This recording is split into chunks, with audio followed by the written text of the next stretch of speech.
കഴിഞ്ഞ ലോക്സഭാ ഇലക്ഷനിൽ സുരേഷ് ഗോപി ജയിക്കാൻ കാരണം അദ്ദേഹം മികച്ചൊരു കാൻഡിഡേറ്റ് ആയതുകൊണ്ട് മാത്രമാണ്. തൃശ്ശൂർ ഒരിക്കലും ബി ജെ പിക്ക് അടിത്തറയുള്ള ഒരു മണ്ഡലമല്ല. തിരുവനന്തപുരത്തുള്ള പോലെയോ കാസർഗോഡുള്ള പോലെയോ വലിയ അടിത്തറയൊന്നും തൃശ്ശൂരിലില്ല. എന്നിട്ടും സുരേഷ് ഗോപി വിജയിച്ചു. കാരണം സുരേഷ് ഗോപി എന്ന വ്യക്തിക്കായിരുന്നു പകുതി മുക്കാൽ വോട്ടും. ഇപ്പം പഞ്ചായത്ത് ഇലക്ഷന് നിങ്ങൾ നോക്കിയാൽ അറിയാം, തൃശ്ശൂർ കോർപ്പറേഷനിൽ ആകെ 6-7 സീറ്റുകൾ മാത്രമേ ബി ജെ പിക്ക് ലഭിച്ചിട്ടുള്ളൂ.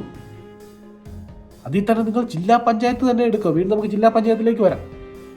ജില്ലാ പഞ്ചായത്തിൽ ബി ജെ പിക്ക് ഒരു സീറ്റ് പോലും ജയിച്ചിട്ടില്ല. തിരുവനന്തപുരത്ത്, കൊല്ലത്തോ അല്ലെങ്കിൽ കാസർഗോഡ് മാത്രമാണ് ഒരു സീറ്റ് വിജയിച്ചത്.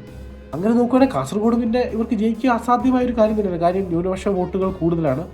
ബി ജെ പി ജയിക്കുമെന്ന് കണ്ടാൽ ന്യൂനപക്ഷ ഏകീകരണം അവിടെ ഉണ്ടാകും. എന്നാൽ ബി ജെ പിക്ക് വലിയ വിജയം നേടാൻ സാധിക്കും നല്ല കാൻഡിഡേറ്റ്സിനെ നിർത്തിയാൽ. രാജീവ് ചന്ദ്രശേഖർ നല്ല കാൻഡിഡേറ്റാണ്, നിയമം സീറ്റിൽ മത്സരിക്കുമെന്ന് പ്രഖ്യാപിച്ചിട്ടുണ്ട്. അതേപോലെ R Sreelekha, T P Senkumar, Jacob Thomas, ഇങ്ങനെ വലിയൊരു നേരം ബി ജെ പിയിലുണ്ട്. ഇതേപോലെ പുറത്തുനിന്നുള്ള ആളുകളെയും കൊണ്ടുവന്ന് കാൻഡിഡേറ്റ്സ് ആക്കണം. കഴിഞ്ഞ തെരഞ്ഞെടുപ്പിലെ മികച്ച കാൻഡിഡേറ്റാണ് ഇ ശ്രീധരൻ. ഞാൻ പോലും വിജയിക്കണമെന്ന് ആഗ്രഹിച്ചൊരു വ്യക്തിയാണ് അദ്ദേഹം. അദ്ദേഹത്തിൻ്റെ പരാജയം ഒരു വിഷമമുണ്ടാക്കി. അതേപോലെ നല്ല കാൻഡിഡേറ്റ്സിനെ മാക്സിമം കൊണ്ടുവന്നാൽ ബി ജെ പിക്ക് വലിയ നേട്ടം ഉണ്ടാക്കാൻ സാധിക്കും.